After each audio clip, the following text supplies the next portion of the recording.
Habíamos quedado respecto a las pirámides de número, y yo les hago una consulta.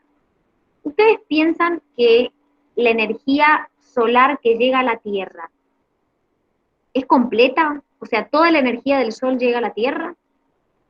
¿Qué piensan? No, No. No, claramente que no. De hecho, la energía solar para poder llegar a la Tierra tiene que atravesar todas estas capas de la atmósfera que nosotros vemos acá. ¿Y por qué nos importa la energía solar? La energía solar nos importa porque la base de nuestras cadenas son los productores. Sin productores no hay consumidores primarios, sin consumidores primarios no hay consumidores secundarios, y así sucesivamente. Entonces, los productores son la base de esta cadena y son quienes necesitan la energía solar. Entonces necesitamos justamente conocer acerca de la energía solar. Y como les dije, esa energía solar tiene que atravesar todas las capas de la atmósfera para poder llegar a la Tierra. ¿Cuáles son esas capas de la atmósfera? La primera capa es la troposfera. Fíjense que acá les va indicando los kilómetros, uno piensa que son centímetros, los kilómetros que tiene cada capa de la atmósfera. Por ejemplo, la troposfera es la que está en contacto con la Tierra y es donde ocurren lo que nosotros llamamos los fenómenos climáticos o condiciones climáticas. A continuación viene la estratosfera, que es donde se encuentra principalmente la capa de ozono. Esta estratosfera se caracteriza porque en su capa superior, que es esta, su temperatura es ligeramente inferior a la temperatura en la Tierra. ¿Para qué sirve la capa de ozono? ¿Para qué está? Para protegernos de los rayos ultravioleta. Muy bien, ¿y por qué nos tenemos que proteger de los rayos ultravioleta? Está perfecto, es para eso. Pero ¿por qué nos tenemos que proteger de los rayos ultravioleta? Y en el caso de los humanos puede causar cáncer de piel. Bueno, a ver, está bien, eso es verdad, pero porque puntualmente, ¿qué hace? Porque la verdad que la radiación ultravioleta afecta a todos los seres vivos. La radiación ultravioleta produce daño en las moléculas orgánicas. Y recuerden que todos los seres vivos estamos formados por moléculas orgánicas, ¿sí? Entonces, uno de los efectos que puede producir, está muy bien, es mutaciones, por ejemplo, en los ácidos nucleicos, que es una molécula orgánica. Esa es la razón por la que nuestra capa de ozono nos está protegiendo de ese exceso de radiación UV. De hecho, si no existiera la capa de ozono y entrara toda la radiación UV, no sería posible la vida. Después tenemos la mesósfera, es la capa más fría de la atmósfera, que a medida que yo me voy alejando de la capa de ozono y va disminuyendo la concentración de ozono, voy disminuyendo en forma gradual también la temperatura.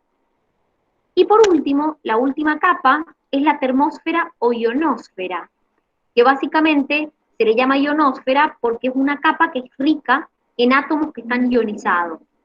Entonces, básicamente, esta capa,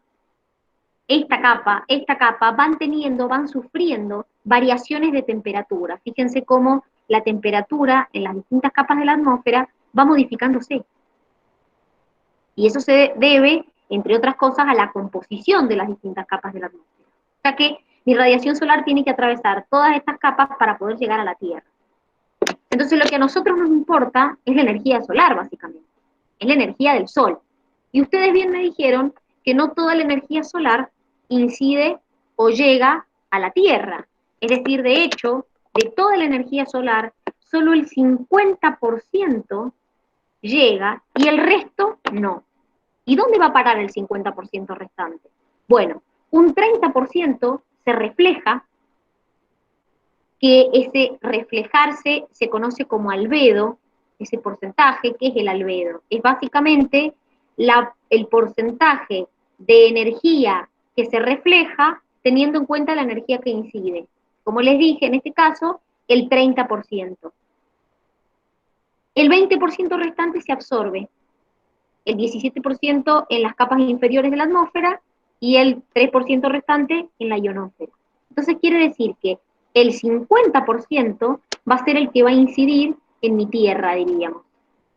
Pero de ese 50%, solo entre el 1 y el 3% lo van a usar nuestros productores para la fotosíntesis. Es decir, fíjense qué poquita la energía que necesitan. Pero la realidad es que sin esto no podrían vivir y sin los productores no habría vida. Entonces, claramente, esta energía solar es esencial. ¿Y esta energía solar es igual en todos los puntos de la Tierra? ¿Qué piensan ustedes? No. No, claramente que no es igual. Es decir, si nosotros observamos a la Tierra está ligeramente inclinada. Entonces, cuando la radiación incide en el ecuador, incide en forma perpendicular, pero en los polos incide casi en forma paralela.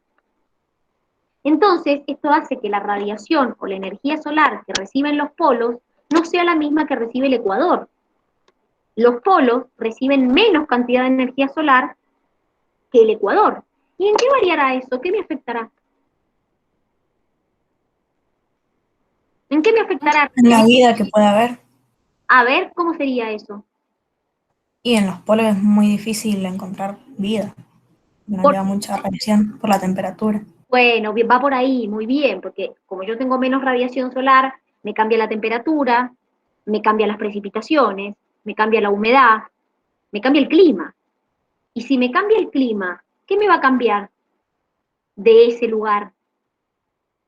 Piensen, ¿qué estamos viendo? ¿Qué me va a cambiar si me cambia el clima respecto del ecuador a los polos?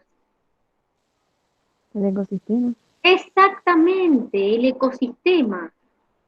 El ecosistema va a ser distinto, porque claramente la incidencia de la energía solar no es la misma en el ecuador que en los polos. Y eso se debe no a que el Sol sea raro, sino a que la Tierra está ligeramente inclinada. Y recuerden que a su vez la Tierra gira sobre sí misma. Entonces eso hace que la energía solar, la radiación solar, cambie. Ahora, hemos estado hablando hasta recién de la capa de ozono, que ustedes me estuvieron diciendo de la capa de ozono.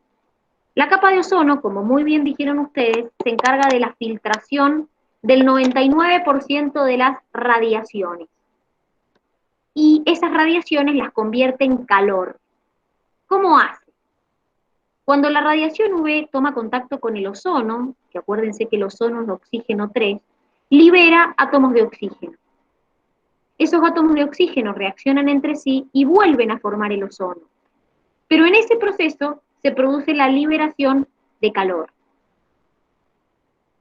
Ahora, hay productos que dañan la capa de ozono. La mayoría ya no deberían estar permitidos. Obviamente el daño de la capa de ozono se da por el humano, claramente. Es decir, somos nosotros los que estamos dañándola.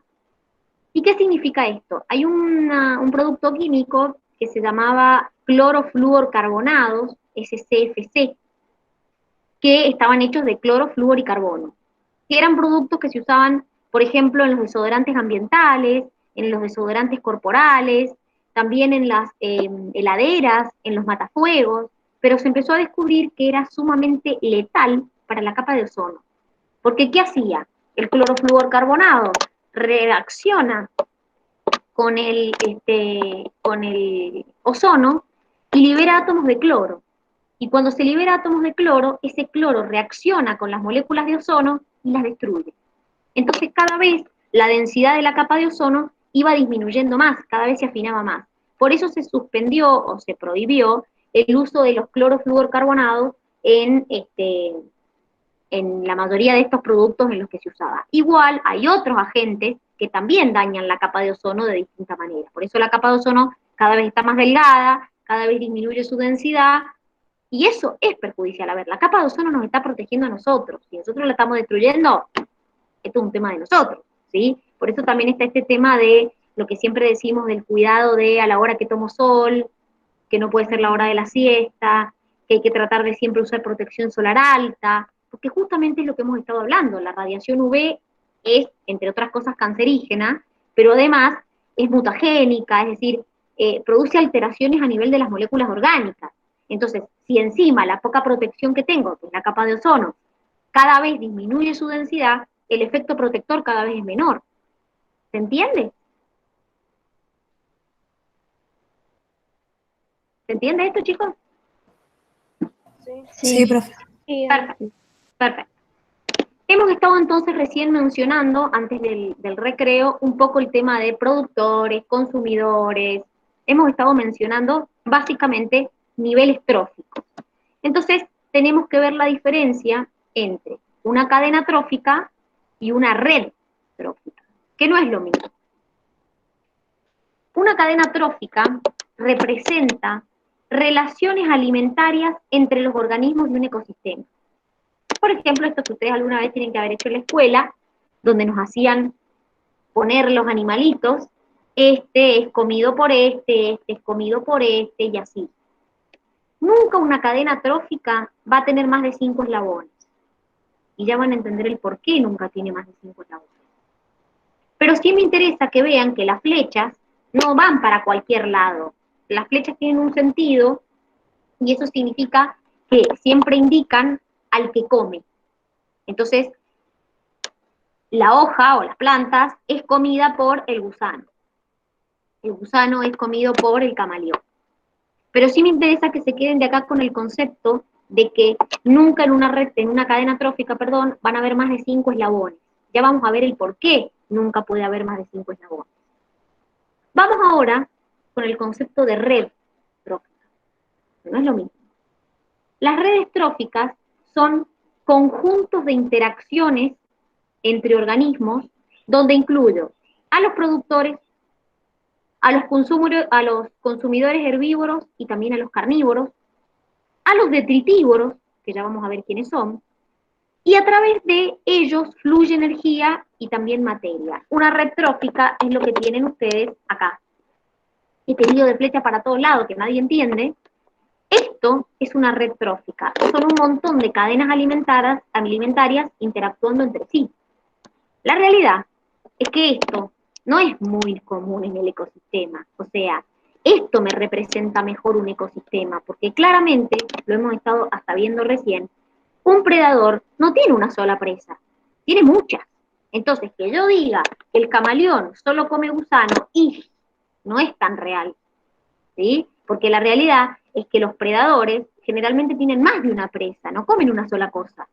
Entonces, las redes tróficas representan mejor esa relación. Por ejemplo, yo acá veo que el lobo consume este, puede consumir este, puede consumir este, puede consumir este. Es decir, es más real la representación. Por eso es que parecen tantos líos de flechas. Pero lo que me está mostrando son un poco mejor estas interacciones que hay. Entonces, bueno, yo puedo analizar, bueno, por ejemplo, esta cadena dentro de la red. Y bueno, el lobo se come el zorro come el pájaro, el pastito. Pero la realidad es que este zorro estaría extrayéndolo una cadena, porque la verdad es que a partir del zorro podría sacar muchísimas cadenas, porque el zorro tiene muchas presas posibles. Entonces, las redes tróficas representan un poco mejor lo que es las interacciones que hay dentro de un ecosistema. Es como un montón de cadenas interactuando o relacionándose entre sí. Ahora, vamos a empezar a analizar cada uno de los niveles de estas cadenas, de estos niveles tróficos. El primer nivel son los productores. Los productores pueden ser plantas en el ecosistema terrestre o algas en el ecosistema acuático, son autótrofos o fotosintéticos. Y acá sí es importante este dato y vuelve a responder esa pregunta que dijimos al principio. El 99% de la materia orgánica de la biomasa son productores. Es decir, que el 99% de la materia orgánica que existe son plantas y algas. Y solo el 1% restante ocupan todos los heterótrofos que ustedes ven. Quiere decir que hay mucha mayor cantidad, o son más abundantes los productores que los heterótrofos. Y eso lo venimos hablando, lo explicamos al principio. Entonces, es tan importante el productor, y de hecho son los que más materia orgánica, o los que la materia orgánica dentro de la biomasa, más materia orgánica aportan, diríamos. ¿Sí? Dentro de los productores se calculan datos que se llaman productividad, que se llama productividad bruta y productividad neta. La productividad bruta se define como la tasa a los cuales los organismos asimilan la energía. Y si yo lo calculo, o si yo tuviera que hacer un cálculo, es la productividad neta más la materia orgánica que consumen en el metabolismo. Pero también podría calcular la productividad neta. Entonces este valor lo tendría que pasar restando. Diría que la productividad neta es la productividad bruta menos la materia orgánica que se consume en el metabolismo. Estos valores de productividad están sujetos a distintos factores: temperatura, precipitaciones, luz, minerales. Hay muchos factores que inciden o que modifican la productividad. Por ejemplo, acá les pusimos un ejemplo. La luz solar, fíjense, esta cantidad de calorías aporta en un vegetal. Parte de esa energía no se utiliza, se pierde, como en todo proceso. Y esta cantidad de calorías es la que se utiliza para la producción bruta. De esa parte de la producción bruta, parte gasto en la respiración. Entonces lo que me queda es lo que yo llamo producción neta, que es este valor que ustedes tienen acá abajo. Es un ejemplo, no es que se lo tengan que aprender de memoria estos valores, es un ejemplo para que entiendan a qué nos referimos con la productividad neta y la productividad bruta. Sí me interesa que vean esto que ya hemos visto, que es el tema de que en cantidad siempre los productores son mucho mayores, entonces el aporte de biomasa de los productores claramente es mucho mayor. Es el 99% de la biomasa. ¿Se entiende?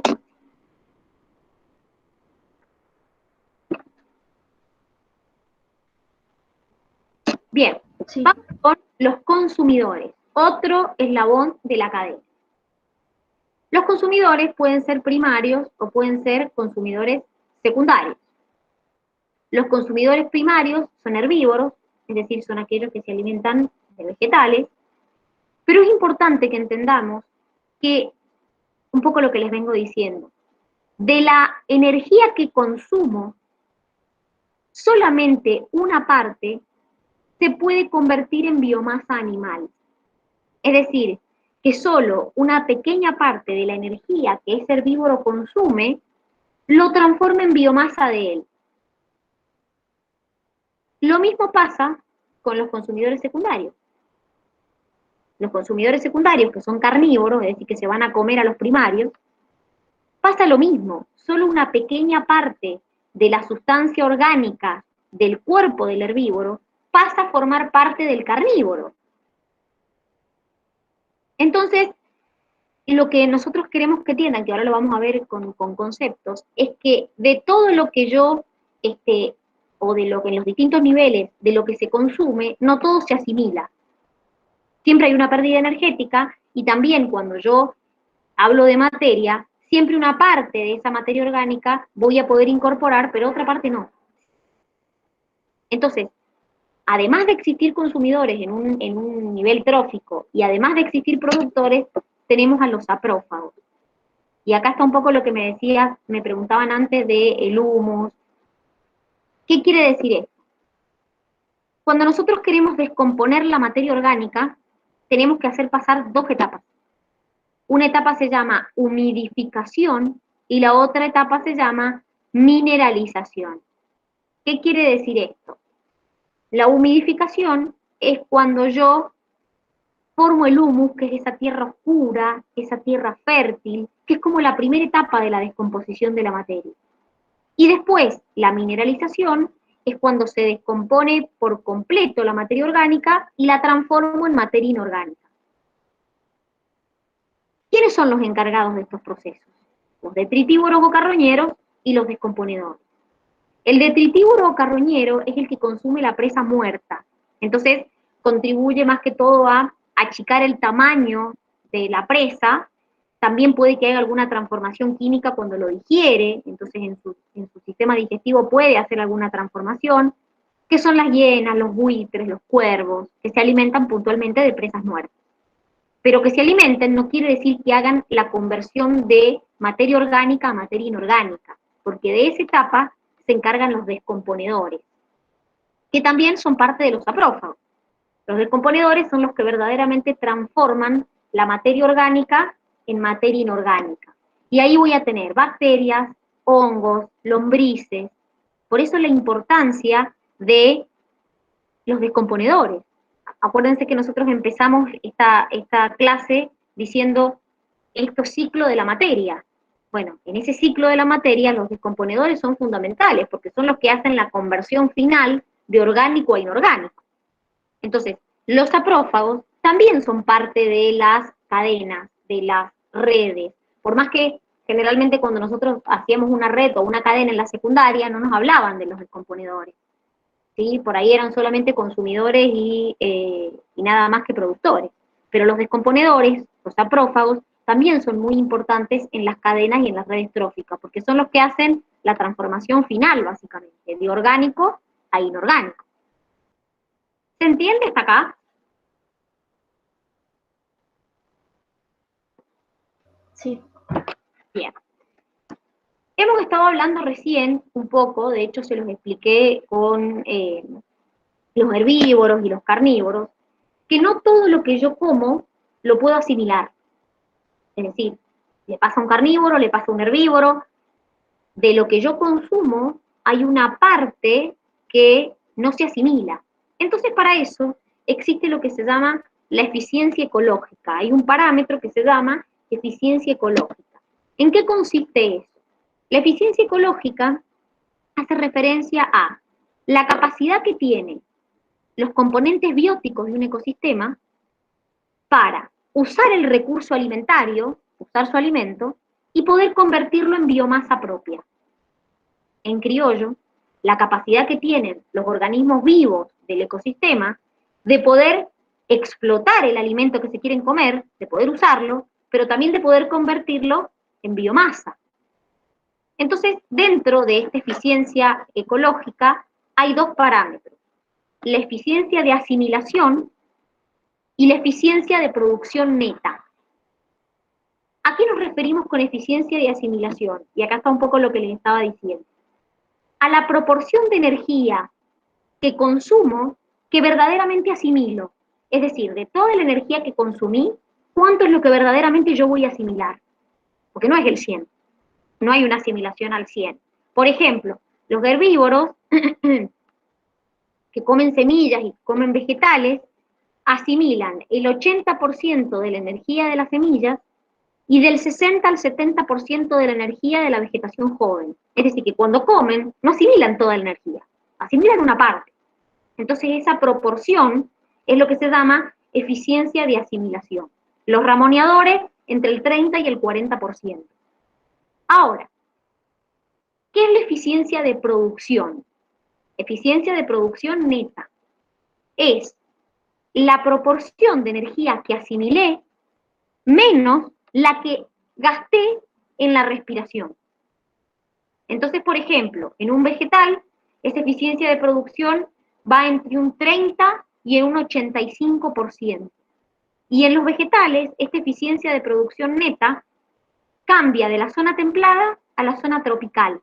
Es decir, en la zona templada es más elevada la eficiencia de producción. ¿Por qué? Porque en los trópicos pierdo mucha energía en la respiración. Entonces, como es la energía asimilada menos la energía de la respiración, en los trópicos, por la temperatura que hace, tengo más energía perdida en el proceso de la respiración. Entonces, por eso los vegetales tienen una eficiencia de producción de entre el 30 y el 85%.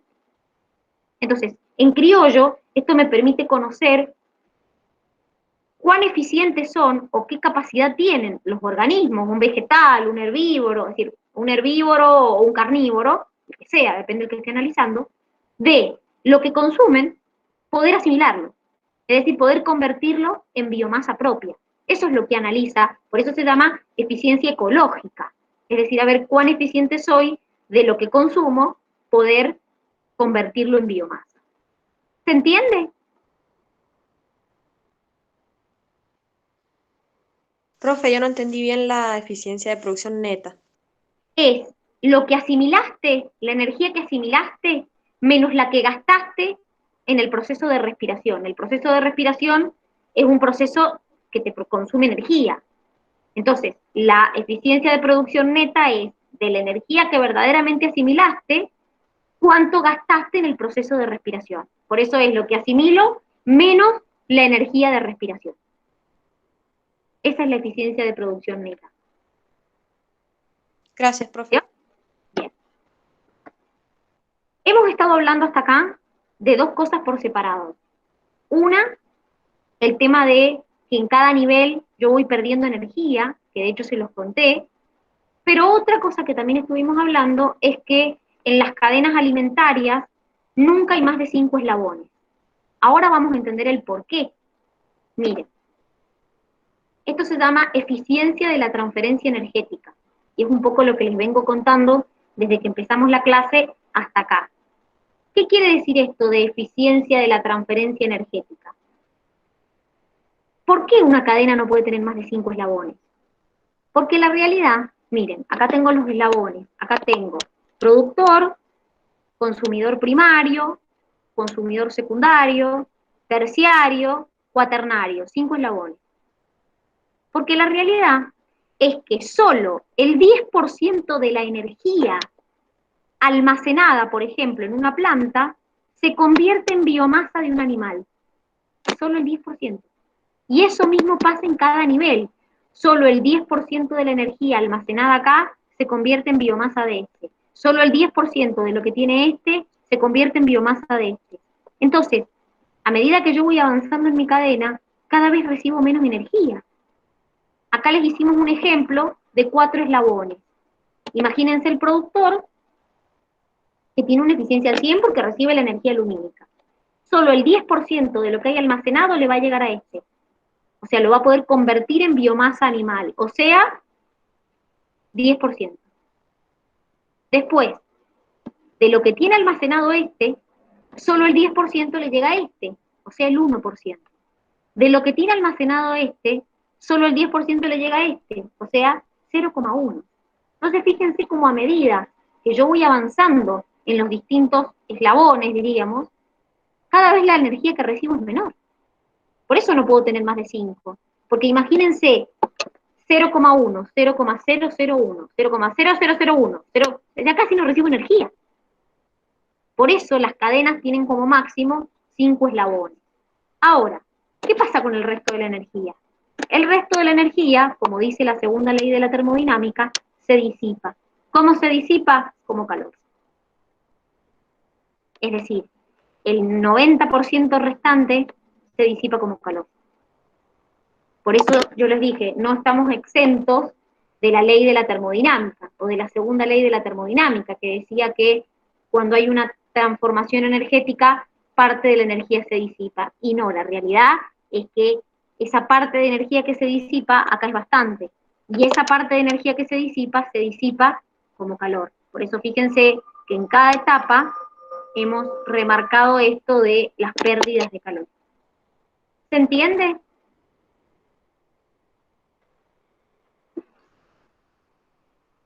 ¿Sí o no? Sí, Ani. ¿Alguien Sí. lo entendió? Bien. Vimos antes las pirámides de número. Y yo les dije, chicos, vamos a ver enseguida las pirámides de biomasa, no se vayan a confundir. Las pirámides de biomasa me representan biomasa en peso por unidad de área. Es decir, ya no me representa el número de individuos por unidad de área, como me representaba la pirámide de número, sino la biomasa en peso por unidad de área. Entonces, miren, acá tengo, por ejemplo, dos tipos de pirámides de biomasa. En este caso, ¿se acuerdan que vimos que en las pirámides de número importaba el tamaño del productor?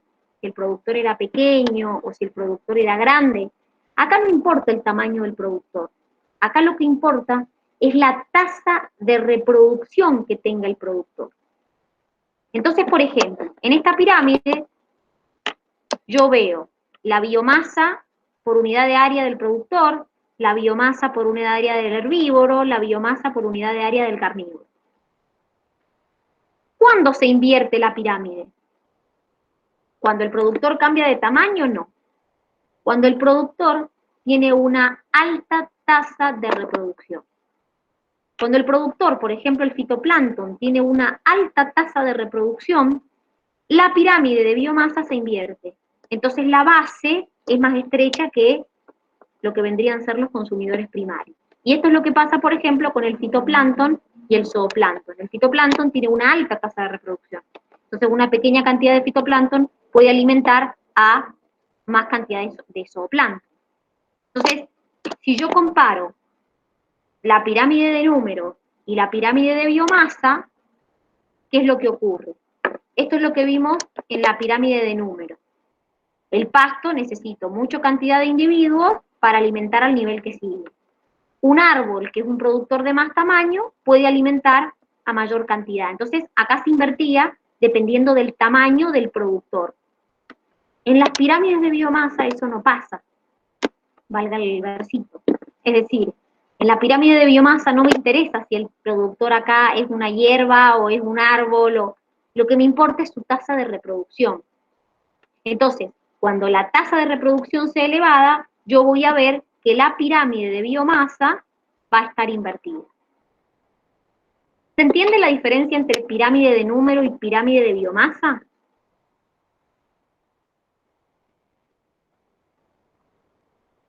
Chicos, ¿se entiende? Sí. Bien, perfecto. Vamos entonces con la última parte, que son los ciclos biogeoquímicos. En este caso, los ciclos lo que nos muestran es el movimiento de sustancias inorgánicas. Hidrógeno, oxígeno, carbono, nitrógeno, fósforo. Antes la facultad les tomaba el ciclo del carbono, el ciclo del nitrógeno, el ciclo del fósforo, por eso ahora lo tienen como un anexo, porque la facultad ya no lo toma, y el único ciclo que ha dejado es el ciclo del agua, que me imagino que lo han visto 40.000 veces en la secundaria, en la primaria, nos lo hacían dibujar. Lo que me interesa a mí, más allá de que se sepan el ciclo del agua, es que vean que de toda la reserva de agua que nosotros tenemos, solamente es agua dulce, es decir, que es agua que se puede tomar, el 2,5%. Todo el resto es agua salada, es decir, que no me sirve para el consumo. Entonces, por más que esté y digamos, uy, qué cantidad de agua, no sirve. El agua salada no me sirve para regar el cultivo, no me sirve para beber. Entonces, solamente el 2,5% existe de agua salada, y miren a dónde se encuentran principalmente reservados, en los glaciares. Miren el porcentaje que tengo de agua dulce en ríos y lagos, casi nada, 0,3%. Y otro porcentaje bastante elevado también está en lo que consideramos el agua subterránea. Entonces, ¿qué es esto del ciclo del agua? Me imagino que lo han visto. La radiación solar o la energía incide en los mares, los ríos, se evaporan, ese vapor de agua se condensa, y al condensarse, luego precipita, y otra vez el ciclo se reinicia. Parte de ese agua que precipita vuelve a formar océanos, y parte escurre y forma lo que es la parte subterránea, diríamos. Por eso acá menciona el proceso de infiltración. Entonces, si nosotros repasamos un poquito el tema del ciclo del agua, fíjense que cuando la energía solar incide, no solamente hay evaporación de océanos, sino también que hay procesos de transpiración, es decir, que los seres vivos también evaporamos agua cuando la energía es solar. Y esa evaporación de agua también va a la atmósfera y forma las nubes. Entonces luego puede haber una precipitación en forma de nieve, en forma de granizo, en forma de lluvia, y luego va a volver a formar los océanos o va a infiltrar, por ejemplo, en el suelo. Entonces, ¿alguna duda del ciclo del agua? Es fácil el ciclo del agua, no tiene mayor complicación, lo tienen que haber visto. Lo último que nos queda por ver de esta unidad es la biosfera. Vimos población, después vimos comunidad, empezamos con ecosistema esta tarde, lo terminamos, lo último que nos queda es la biosfera. De la biosfera únicamente ustedes ven el concepto, la definición de lo que es la biosfera, ¿sí? La biosfera es el sistema formado por los seres vivos del planeta Tierra, con su medio físico, y ese medio físico ellos contribuyen a conformarlo. También podemos decir que es la parte de la Tierra donde hay seres vivos. Pero a mí lo que me interesa que tengan en cuenta es la extensión de la biosfera.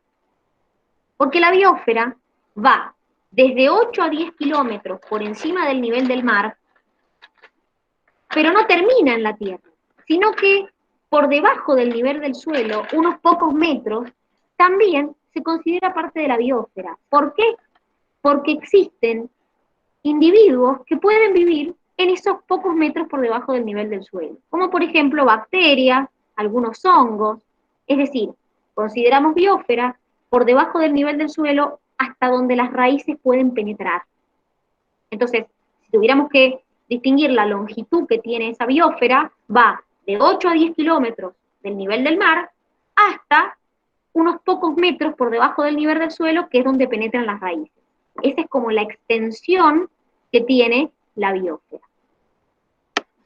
¿Alguna duda que me quieran preguntar?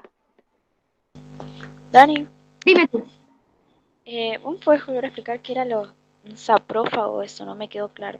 Bien, sí, por supuesto. Los saprófagos forman parte de los niveles tróficos y dentro de los saprófagos tenemos los detritívoros o carroñeros y los descomponedores. Espera que voy a la diapo, así lo ven. Son animales, ahí está, pero forman parte de un nivel trófico más. Es decir, los detritívoros y carroñeros son animales como hienas, buitres, cuervos, que lo que hacen es consumir la presa muerta. Es decir, encuentran un animal muerto y se lo comen. Entonces, lo que hacen es reducir el tamaño de esa presa y en cierta parte, cuando hacen el proceso de digestión, también transformarlo. Pero no lo convierten a la materia orgánica en inorgánica, sino que los que hacen ese trabajo son los descomponedores, que son bacterias, hongos, lombrices, que me transforman directamente la materia orgánica en inorgánica. ¿Y de dónde viene esa materia orgánica? De un animal, de un humano, de una planta, de un hongo, es decir, que se han ido descomponiendo y ellos hacen la parte final de la descomposición, que es la transformación del orgánico en inorgánico. Por eso se llama descomponedores, porque son los que verdaderamente hacen la transformación de lo orgánico a lo inorgánico. Lo de las pirámides, de nada, Juli. Me preguntan lo de las pirámides. Respecto a las pirámides, lo que importa es que entiendan primero qué representan las pirámides. Es decir, la pirámide de número se está representando en cada nivel, en los productores, en el consumidor primario, en el secundario. ¿Cuántos individuos hay por unidad de área? ¿Cuántas plantas tenés por unidad de área? ¿Cuántos productores o consumidor primario tenés por unidad de área? Eso es lo que representan las pirámides de número. Entonces, en una pirámide de número donde el productor tiene un tamaño pequeño, como un pasto, vos tenés una pirámide normal, es decir, la base es ancha y a medida que vas ascendiendo se va achicando. En una pirámide de número donde el productor es grande, un árbol, un pino,